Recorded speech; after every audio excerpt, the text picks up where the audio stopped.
Good afternoon, everybody, and welcome to the Fantasy Roundup on bet.nola.com, brought to you by Caesar Sportsbook. I'm Zach Ewing, along with Spencer, the Guru, Urquhart, and we are here for Week 14. It's weird because with the 18 weeks, you think Week 14 is real late, and then you realize there's still 5 weeks left in the season, Spencer. But for fantasy purposes, it is getting late because this is the last week of the regular season in most leagues. So it's a big week coming up. Right, most definitely. Yeah, most leagues don't do week 18. So this is the last. We're in the final month, the final stretch. Only 4 weeks to go. So yeah, it's gonna be interesting to see how this all shakes out. And we're gonna have to get in all these injuries and updates and such because it gets crazier every week as the year goes on. More and more stuff happens. So for those that survived to this point, congratulations, and we'll keep this run going hopefully. Yeah, and I think as we go forward in this show, one theme you're going to notice is it really does become a week-to-week survive and advance. That means you may be picking up a new defense every week. It means you may be streaming a different RB2 every week. You're going to have to play matchups even more so than usual, because you don't have to worry about rest of season so much. If a guy's not producing, cut bait. You're not going to get through this week if you don't, if he's not producing. Now, if you have a playoff spot clinched, obviously you can get through this week. But once the playoffs start, which is week 15 in most leagues, that's not the case anymore. So we will get to all of that. We'll get to some waiver wire pickups if you are looking to do some streaming. We're going to talk about our fantasy stars of the week that was. We'll do some DFS and some week 14 sleepers. First, I want to remind you, our sponsor is Caesar Sportsbook, and you can sign up for the Caesar Sportsbook app by going to NOLA.com/Caesars. That will automatically get you the special promo code of NOLA1, and that's worth $100 to you. And so it is worth doing it. NOLA.com/Caesars. You can do it right now. You can do it after the show. You can do it anytime before mobile betting goes live. And you don't have to deposit money right now if you don't want to. But as long as you do it before mobile betting goes live, you will get that $100 bonus bet. So NOLA.com/Caesars is the address for that. Let's get rolling here on the Fantasy Roundup. As we always do, we're going to start by looking back at the week that was, week 13, starting with the top scoring quarterbacks. Pretty much the usual suspects here, Spencer: Kyler Murray, Tom Brady, Justin Herbert, Matthew Stafford. Zach Wilson, the surprise. The Jets were in catch-up mode most of the game. He was able to get some yards and touchdowns there in the second half. But other than that, pretty boilerplate here. Right, yeah. Good to see Kyler back. He had been out for about a month, I believe. He missed 3 weeks in the bye week. So, yeah, it was great to see him back. He was a much-needed boost for a lot of people. Unfortunately, the one league I have him in, I fell out of contention because I had him and bunch of other injuries happened, so that league was a little too late. But for those that were able to weather that storm while he was out, then your team's probably looking really good right now because with him back, you got an elite QB1. And then, Zach Wilson, a big surprise, getting into the top 5. He's he might be somebody worth keeping an eye on for streaming purposes. He's at least – seems like the Jets, they're at least making progress, unlike the Jags and some of these all Texans. Some of these bad teams are just stuck in a rut. At least the Jets are showing some signs of moving the ball. Yeah, I agree. Especially with Wilson back, and they want to get him that experience as a rookie, and we'll see. They may keep throwing. They got the Saints this week. Not the easiest defense in the world to move the ball against, but the way the Saints games have worked, as we all know lately, is that defense tends to get worn down, and they can be susceptible to the big play late in the game. So we'll see what happens. Speaking about quarterbacks, it's been a little bit of a rough year if you have one of the top guys. There's been very few you can rely on them week in and week out type guys, and Kyler Murray is one of them when he's been healthy. But as you said, he missed 3 games with injury. Tom Brady's been another one. But everybody else, Stafford, Herbert, Josh Allen, a lot of these guys have had good weeks, and then they've had weeks where they've just sort of been middle of the pack. It's really, we say in fantasy, like, hey, quarterbacks, it's very difficult to get any separation. But this year, if you've had a Kyler Murray or a Tom Brady, you've been in pretty good shape most weeks. Yeah, because also, Lamar Jackson's been hit or miss. Patrick Mahomes has been hit or miss, and Dak Prescott. Yeah, there hadn't really been any true consistency there. I mean, yeah, Brady's been pretty consistent. So there have been a few guys, but for the most part, it's been kind of tough. I mean, if you have, I'd probably say like a top 8 QB, it's probably just worth riding it out and hoping that their bad weeks don't end up too bad. But outside of that, it's kind of like might as well just stream, especially in single quarterback leagues. I'm in several leagues where I've just been streaming. It's like Kirk Cousins, Derek Carr, shoot, even Taylor Heineke some weeks. Taysom Hill is like deep dive streaming options just because it's just I don't like usually spending high picks on a QB. I mean, I've got several leagues with Herbert, and I'm doing pretty well in those. But the ones where I'm streaming, I'm staying afloat. I mean, it's not the don't be scared to do that if you need to. Don't reach for don't force. Don't feel obligated that you have to have the same quarterback every week. Yeah, and I mean, we'll talk more about Taysom Hill. He was number 6 on that list, by the way, right behind Zach Wilson. I don't think that's a deep dive. I think Taysom Hill, now we'll see about the finger. We'll see if the Saints are going to start him. But just because of the floor he's got rushing the ball, I mean, the guy's going to rush for 50-plus yards every week. I think he's a viable starting quarterback in a one-quarterback league right now. I mean, again, unless you have one of the stars, unless you have Murray or Brady or, we'll throw Mahomes, maybe Herbert, Dak Prescott in that category where you're probably not going to bench those guys. Lamar Jackson, you're probably not going to bench him. But if Josh Allen. But if you don't have one of those, say, 6 guys, you're probably playing Taysom Hill over just about anybody else at this point, I think. Mm-hmm. Yeah, I'm just worried about the finger because I'm pretty sure all 4 of the picks came after he hurt his finger on Thursday night. Prior to that, it happened pretty early in the game, and a really gutsy effort on his part, especially with the running, because he couldn't really throw much. But when he did throw, it was ugly. I mean, he's already not a great passer, but with the jacked up finger, it got really bad there for a while. It did, and the Saints were chasing the game late, and when Hill has to throw, he's really going to be in a spot because that's not his style, right? But I mean, if you can rely on 50 yards rushing plus and maybe a rushing touchdown every other week or so, that's a pretty good base to be working from as a quarterback. And again, if you don't have one of those top 6 guys, I don't mind streaming him at all, as long as he's starting. And we have to watch the injury reports starting tomorrow. Is he going to be able to play through what's reportedly a torn tendon in his finger? So that is the big question mark there. Let's move on to running backs. The big star in this conversation was Javonte Williams on Sunday Night Football. I happened to be heard on some radio show, and I can't remember what show it was now. It was a national show where somebody called in and said they lost by 0.2 points to a guy who had Javonte Williams, and then going through he had like a 35-yard catch on the last play of the first half that didn't mean anything to the game, but it was worth 4.5 fantasy points. And then he also had a couple of garbage time catches at the end of the second half, and all of a sudden you look up and the guy's got 30 points. I mean, he was really productive, and I think a lot of people penciled him in as a guy who could have been with Melvin Gordon out. And we'll talk more about him in a minute, Spencer, but he lived up to the billing and then some.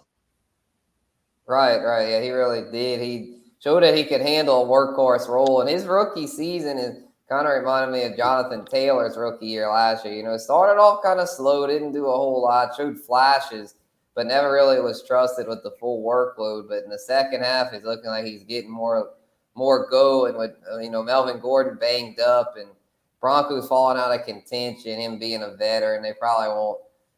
There won't be any need to push him down the stretch. If anything, they'll want to see what they've got with Javonte, see if he's a true primary back, which it looks like he is. So I would think we'll see more of Javonte, and he's somebody that it would have been a good person to trade for. I'm glad I got him in some leagues because I think he's going to have a big second half. Yeah, I had Gordon in one league and was desperately trying to get Javonte Williams early in the year, and the owner just wouldn't do it. For good reason, obviously, now looking back on it. And I ended up trading Gordon anyway. And actually in that league, I have David Montgomery, who was – that Bears-Cardinals game was crazy. You didn't think it was going to be a big fantasy game with Murray just coming back from injury and there expected to be some bad weather. But, I mean, Murray and Montgomery both had big games in that game. And then the other one I'll point out was Josh Jacobs, Spencer. I mean, Josh Jacobs the Raiders were a pass-first team the first half of the season. They're starting to run the ball a lot more now.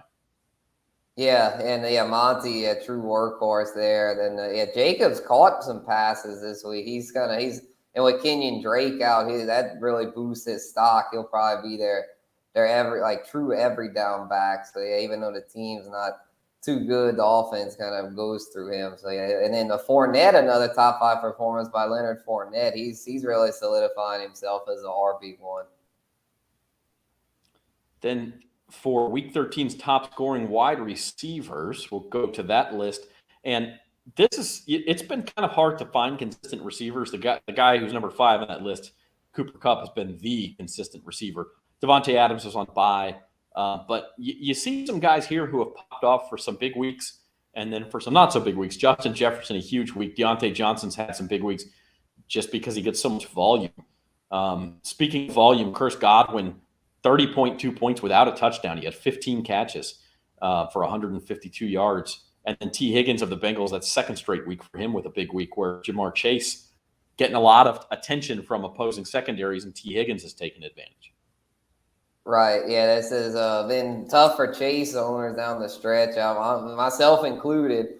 I was riding the Chase wave, and now it's kind of fizzling out here with him getting the number 1 corners. And I tell you what, that's just how they do it. They take what the defense gives them. Joe Burrow wise beyond his years, and it's really helping Higgins out. But I think that could correct itself some. I think teams now are like, well, shoot, Higgins is good. We got to respect him. We can't really double anybody. So now I think that's going to help Chase. I think Chase will have a nice finish as long as he can hold on to the football, because he's so talented. And with Higgins opposite of him, you can't just focus all your attention on him, or else Higgins is going to burn you. Yeah, I mean, you talk about Chase's drops. My gosh, he had at least like a 50-yard catch and quite possibly a 70-yard touchdown that he turned into an interception. Like, you got to be especially upset if you're a Joe Burrow owner there too. Like, man, I just lost a point when I should have had, 7 on that play. And so the drops are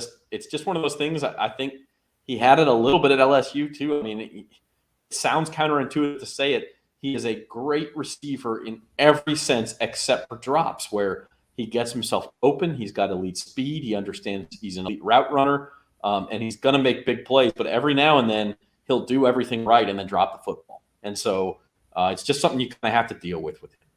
Yeah. You're watching the fantasy roundup. I'm sorry, Spencer, go ahead.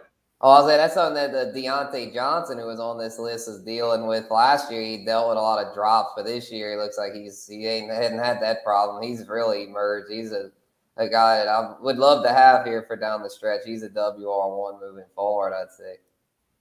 Yeah, he gets so many targets from Big Ben in that offense. Hey, you're watching the Fantasy Roundup on bet.nola.com. If you've got your fantasy question or comment, feel free to leave it in the comments. Give us a like or a subscribe there on Facebook or YouTube. And let's keep this train rolling. We'll move on to top scoring tight ends for Week 13. And listen, early in the year, last year he's hurt a lot. Early in the year, he had some injuries, some ineffectiveness. George Kittle is back. This is 2 or 3 big weeks he's had now in the last couple of months. And I thought Dallas Goedert was going to be tight end 1. Early in the day, caught a couple of touchdown passes for the Eagles. But George Kittle, man, whew. Yeah, the animal, man. He's just a guy that can do it all. Debo out really took advantage of the target hog rule there for the Niners. And another big week for Gronk, too. These guys as long as they're healthy, man, Kittle and Gronk, they're great talents. They get in. They're so injury prone, but man, they're both healthy now, and then they're killing it, man. It's good to see these tight ends when they're healthy, because it's a brutal position. I mean, dudes get injured a lot there. That's why it's amazing. The guys like Kelsey and Hawkinson, guys like that, they play almost every game, and they're bulldogs. They're not trying to knock Kittle or Gronk or Waller, because it is a brutal position, but it's nice to see them out there and producing, because when all the good tight ends are producing, it's not as much of a wasteland as it normally is because they do have a lot of elite talents at this position. Yeah, and I mean, you talk about injuries. Darren Waller out now for the Raiders. Logan Thomas at the bottom of that list was off to a good start. Then he suffers a knee injury. He's out for the Washington football team. And he had just gotten back from a concussion a couple of weeks ago, so he was starting to look productive again. And that's what's the hard part about the tight end is it's finding somebody who can stay healthy and somebody who can stay consistent. And if you don't have Kelsey or Kittle or Waller, and even as you mentioned, those guys have injury problems, it can be difficult to find. And so that's another position where unless you have one of those stars, you may be looking to stream throughout the playoffs. Right. It's a lot of times they'll have streamers out there, guys like Tyler Conklin, Cole Kmet, Gerald Everett, possibly. I get to some of those with our waiver wire DFS stuff. Yeah, they have guys out there. It's a little better than last year. I'll say that. Last year was especially a wasteland at tight end. I had a team last year where I had Kelsey, and I think I finished third in the league. And quite frankly, the rest of my team wasn't very good. But because I had such a big advantage at tight end, I was able to win some weeks just because of that. And then you stream a couple other positions, a little bit of luck, and all of a sudden you're deep into the playoffs. And it makes a big difference if you can have an advantage at that position. And so keep an eye out for that. And that's a little bit of a tease to our fantasy stars. But you go first, Spencer. Your fantasy star for week 13. All right, yeah, I'll go with Javonte Williams here. I had him in multiple leagues, and of course, has 178 yards from scrimmage. Whew, yeah, that's a lot, man. He could have had even more if he had more than just one touchdown. If the offense, man, that offense is not good in Denver. If he was on a better offense, he'd really be scary, like the way Jonathan Taylor is. But even with that, he was still the top fantasy back for this week. Has a bright future. Would love to have him in dynasty formats because he's somebody that's going to be good for the next few weeks as well as probably the next few years. He's a special talent. Yeah, he really is. And he's, I agree with you. If you have him in dynasty, you are in really, really good shape. The Broncos had about 400 yards of offense. He had almost half. So when they were moving the ball, it was very often it was Javonte Williams, even in a game in which they trailed almost from start to finish. So it wasn't like they were funneling the ball to him on purpose, but he was just the one who was able to move the ball. My fantasy star for week 13 is George Kittle. And you see those numbers. I mean, he actually had one carry. I went ahead and put that on there. Hey, it's worth half a point. But this type of score, 9 catches, 181 yards, a couple touchdowns, 39.6 points, is very rare for a tight end. The only other tight end who's even come close to it this year. Here's a little trivia question for you, Spencer. Can you guess the only other tight end to put up even more than 30 points? As you saw there, I went only one tight end has even had more than 30 points in a game this year, and he actually had over 40. Do you remember who that was? Over 40. Oh man, over 40 points. If anybody wants to chime in on a comment, see if they can come up with this too. I'll leave that hanging for just a few minutes. We go through waiver wire targets, but George Kittle. Listen, that was. I'll come back to you, Spencer. But that was a performance that you don't see very often from a tight end. Put it that way, 39.6 points. Let's do our waiver wire targets. Then we'll get to the answer of that trivia question. Your week 14 targets. Listen, again, at this point in the season, you're not looking for long-term solutions here. You want people who this week can help you get that win to get you into the playoffs, and then, or if your playoffs already started, to get you that win in the playoffs. All that matters is the next week at this point in the season. And having said that, it is worth occasionally looking at guys who are on bye this week. If you're already in the playoffs, you can pick them up for the playoffs next week. So that would be Colts and Dolphins and Patriots, I believe, this week. And the Eagles. And the Eagles, yeah. So those 4 teams, like a Kenneth Gainwell, it looks like Miles Sanders will be back next week for the Eagles. But if you're looking for somebody, a speculative ad on Kenneth Gainwell wouldn't be the worst idea. But talk about your choices here. Yeah, my running back choice, I know, is a name that's very frustrating to a lot of fantasy players out there, Rashad Penny. The reason I put him, though, is because in what's an ugly Seattle backfield, he looks like the most effective back there. I know it's not saying much, but, come on. He's got to be better than Adrian Peterson. I can't believe they're going to go with Peterson for another week. I guess you never know with Pete Carroll. He's so stubborn. But I would think if he has common sense, he would while Penny's healthy, Fear's finally healthy. You know, use him while he's healthy. I mean, he's a guy that's always hurt, but he's looks healthy finally. So I would say and it's a good matchup against the Texans. So he's somebody, if you're in a deeper league and have a lot of running back trouble, he's worth a look there, I'd say. And then a couple of receivers after him that I really like both of these, Russell Gage and KJ Osborne. I feel like if you need a receiver for this week, well, you're in luck because both of these, I think, are not only temporary solutions, but could be long-term solutions for like flex value purposes, because Russell Gage is really taking over as the target hog there in Atlanta, and KJ Osborne with Adam Thielen out should see a big role there in Minnesota, since it's a very narrow target tree. It's usually just Jefferson, Thielen, and a little bit of Conklin, and that's it. So I'm guessing now it'll be Jefferson, Osborne, and maybe a little more Conklin. But anyway, I still think it'll be enough for Osborne to be a good play a lot of weeks. Yeah, and between Jefferson and Thielen, it's hard for a defense to pick one. Defenses are going to pick Justin Jefferson now. So KJ Osborne may have that opportunity. I like that pick a lot. My waiver wire targets for week 14, this one's a little bit, it's a name from way down there, JaMychal Hasty of the 49ers, but he may be the only healthy running back for the 49ers this week. And you're talking about a team that likes to run the ball.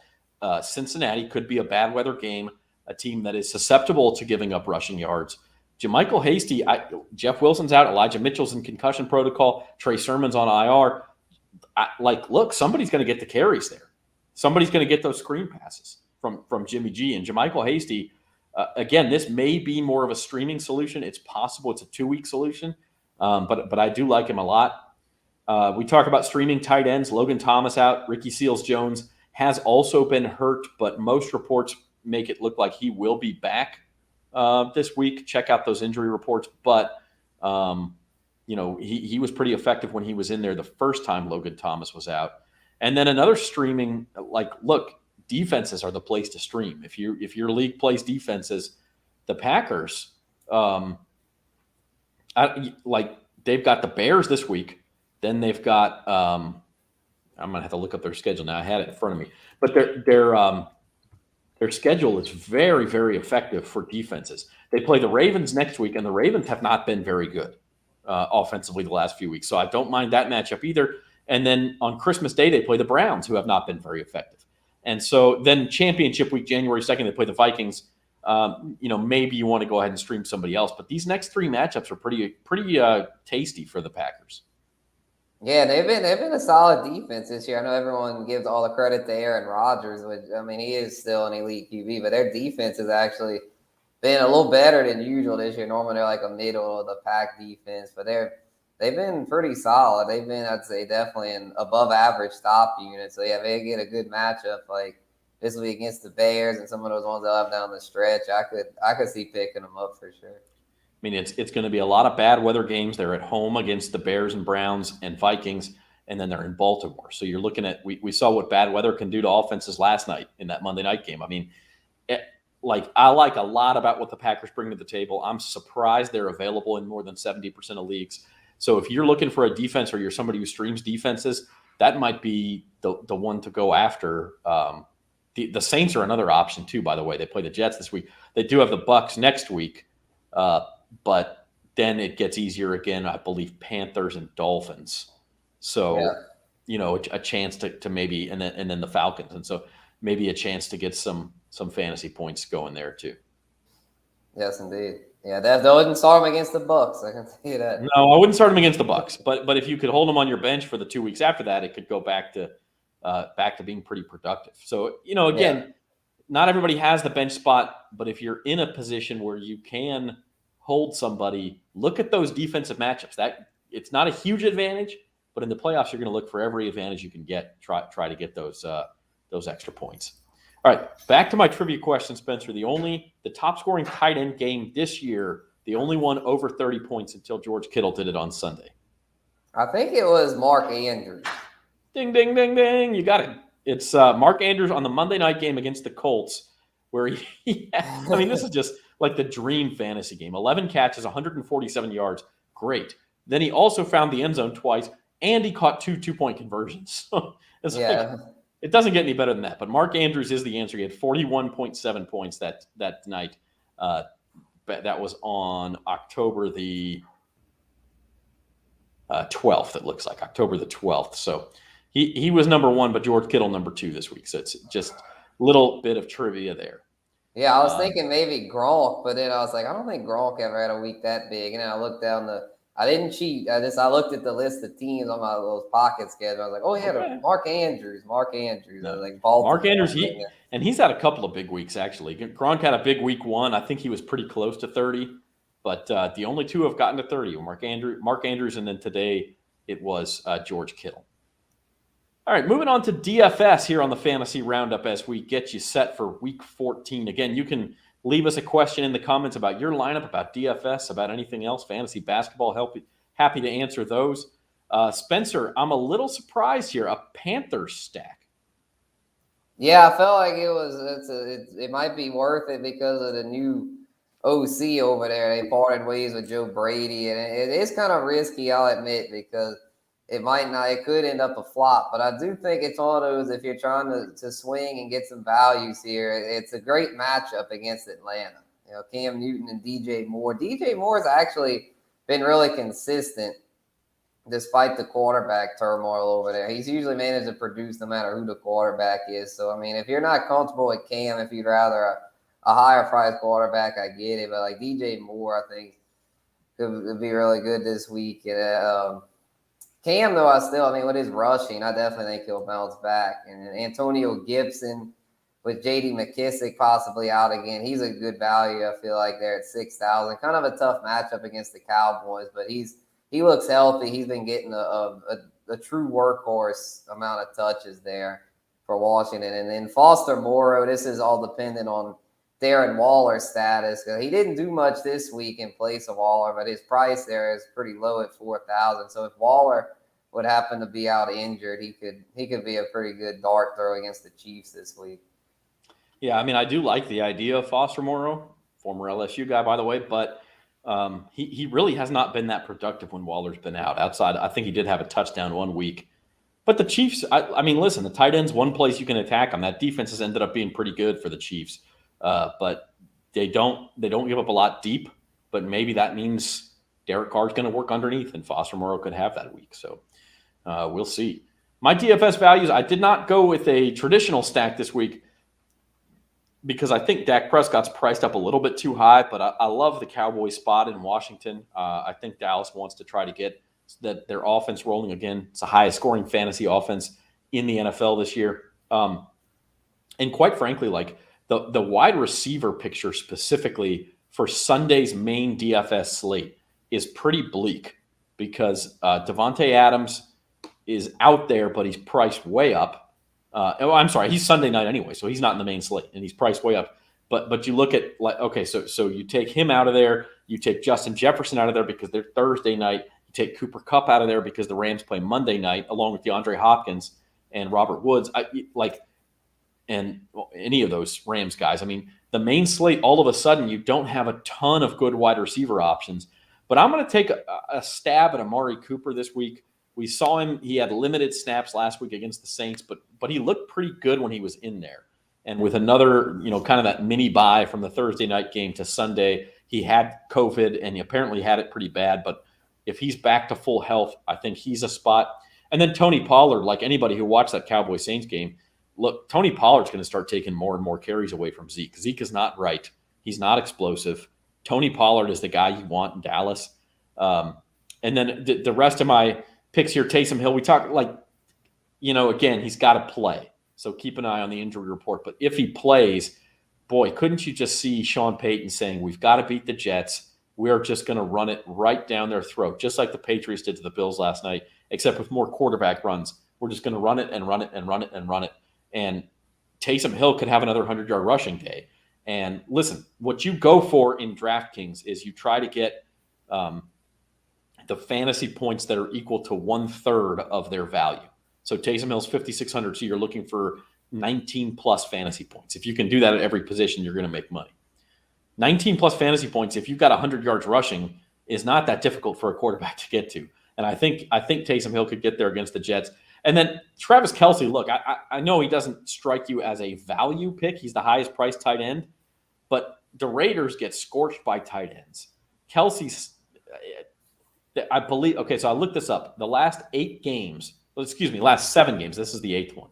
The last 7 games the Chiefs have played against the Raiders, Travis Kelce has gone for at least 7 catches and 100 yards in 6 of those 7 games. And he's gone for at least a touchdown in 5 of those 7 games. So you're telling me if you can pencil him in for, and I realize John Gruden's gone, but it's a lot of the same personnel. If you can pencil him in for 7+ catches, 100+ yards, and a touchdown, we're in business at 7,400. I don't care if it's high. I'm buying Travis Kelce this week. Yeah, I feel you because I've noticed a lot of the tight ends that were usually good values, like Pat Freiermuth and stuff. They've creeped up in price a little bit. So I would say that, hey, yeah, if you really want to like get a money in the bank tight end, it might be good to just pay up for one of the elite options like a Kelce or Kittle.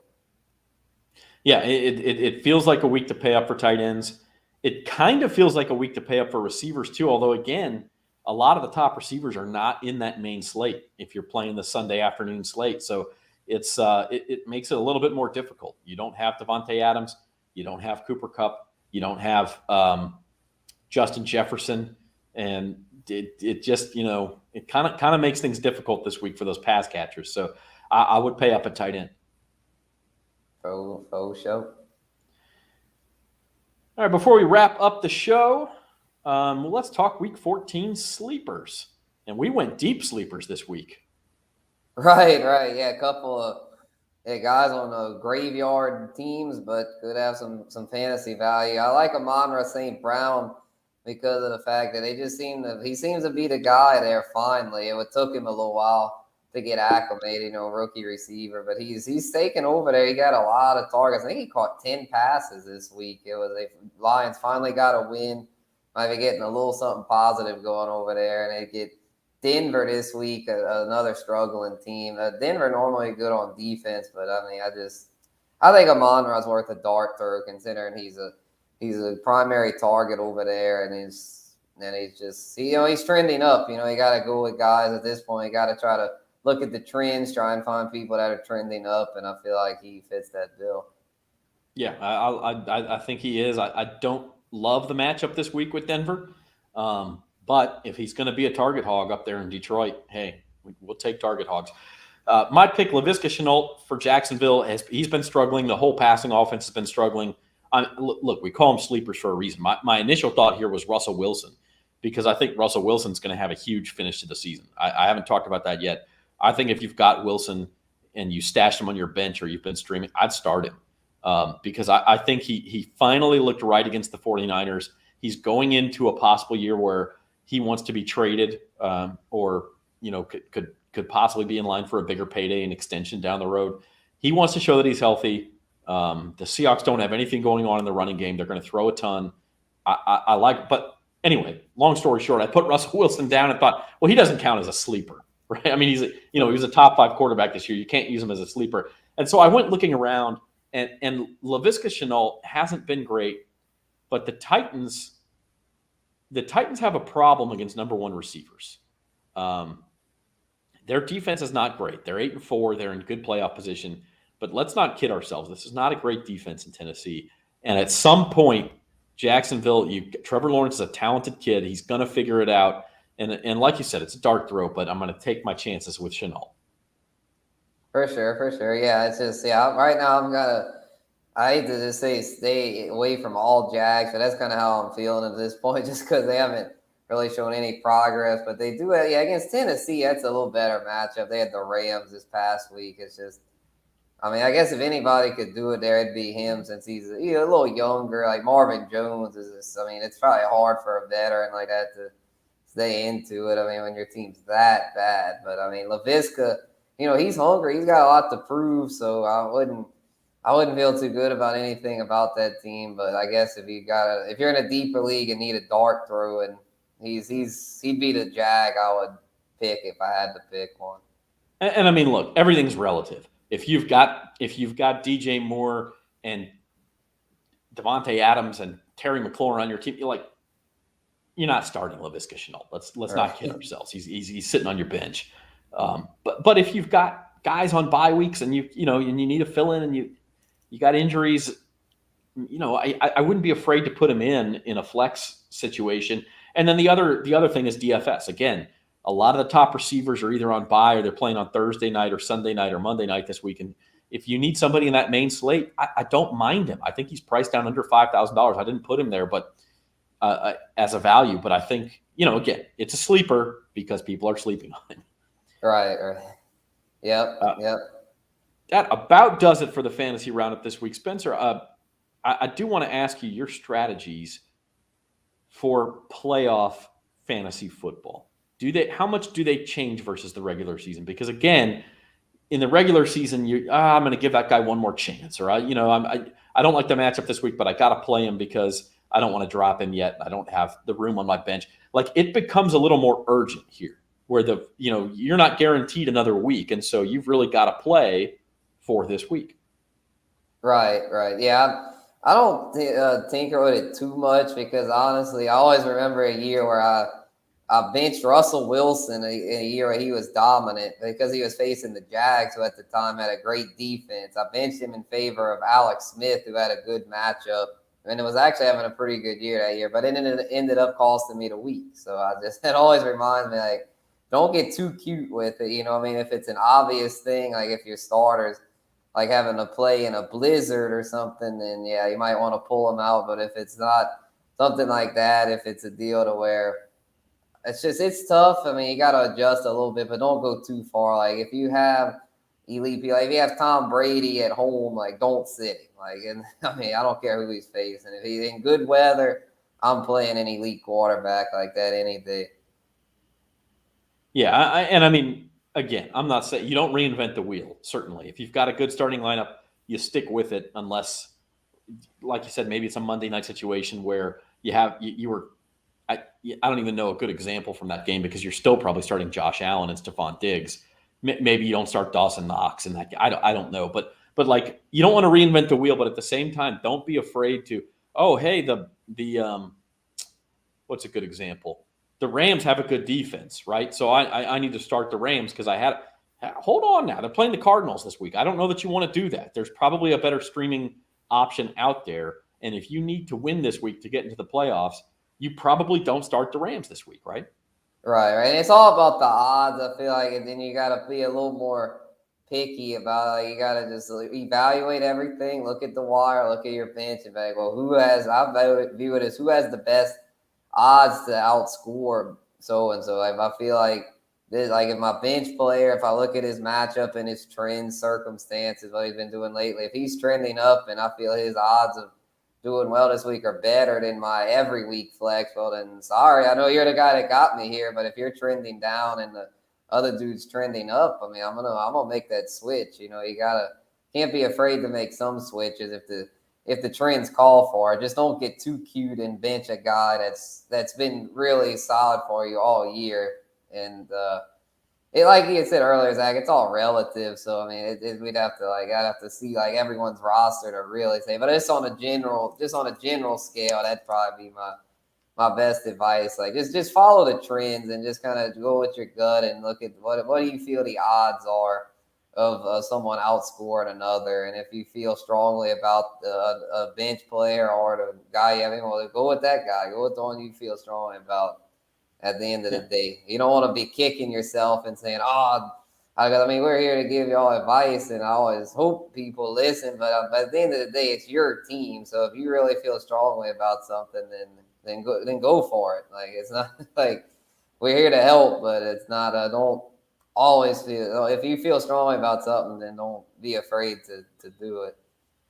Yeah, the good news is, if you want to submit your question to the guru this week, if you have a specific lineup question, we're about out of time. You can drop one in the comments. If we see it, we'll get to it. But you can also hit up Spencer at Spencer the Guru on Twitter or Instagram.